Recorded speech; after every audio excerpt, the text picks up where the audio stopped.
I wanted to share a word with you today about God's grace and how His grace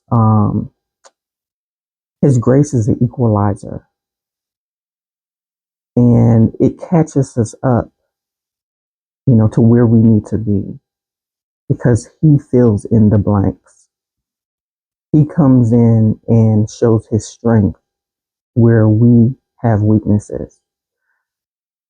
This morning, I didn't go to sleep until it had to been after 3.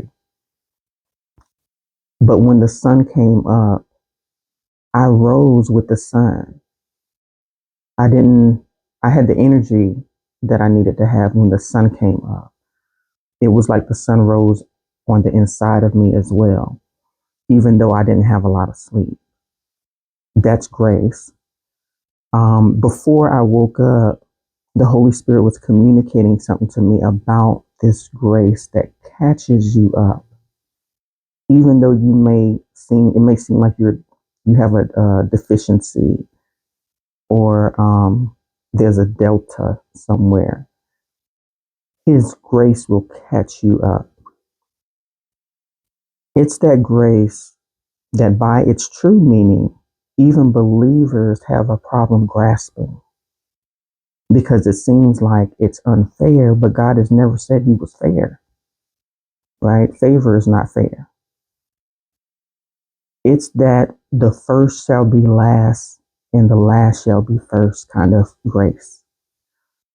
It's the grace where you come in at the 11th hour and you're receiving the same thing that those who were in the fields long before you were a kind of grace. At the end of the day, when we look back at ourselves, we will see that we finished by God's grace.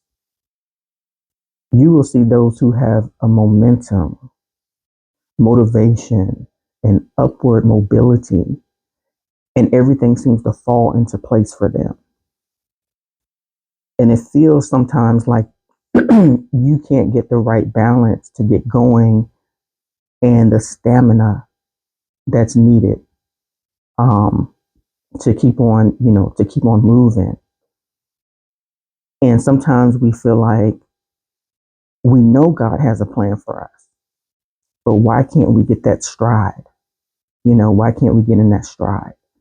But what we have to remember is that in our own weaknesses, God is made strong.